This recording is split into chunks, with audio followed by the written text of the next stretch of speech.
Floyd Mayweather Jr., bingwa zamani wa ndondi duniani, amefungua kesi ya madai ya kashfa yenye thamani ya dola milioni 100 sawa na pesa za Kitanzania bilioni 269 katika mahakama huko Marekani, kanda kusini mwa New York, dhidi ya jarida la Business Insider, kampuni mama Insider Inc., pamoja na mwandishi wake Daniel Geiger.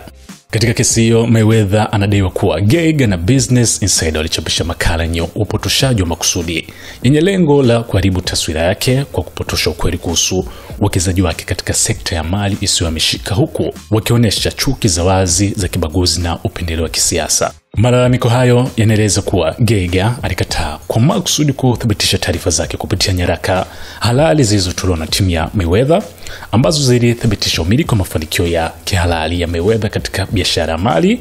Badala yake aliegemea kwenye vyanzo visivyotambulika, uvumi na taarifa zisizokuwa na uthibitisho. Makala yenyewe iliyopewa kichwa cha habari Floyd Mayweather Jr. alijigamba kuhusu dili la mali isiyohamishika dola milioni 400, wakimaanisha zile nyumba ama apartments za kupangisha.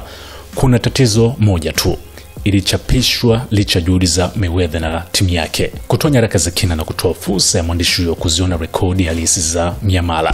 Kesi hiyo inaendelea kumshutumu Geiger kwa tabia za unyanyasaji, kidai ya kuwa aliwasiliana mara nyingi na kwa wingi usio wa kawaida na watu wa karibu wa Mayweather, wakiwemo marafiki, jamaa na hata washirika wake wa kibiashara, mara nyingine akipiga simu usiku wa manane. Aidha, inadaiwa alitoa kauli zenye mwelekeo wa kibaguzi, akidokeza kuwa Mayweather hana sifa za kumiliki mali za thamani.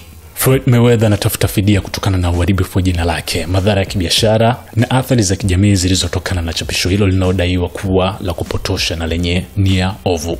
Hii hapa ni SNS Media Gentleman.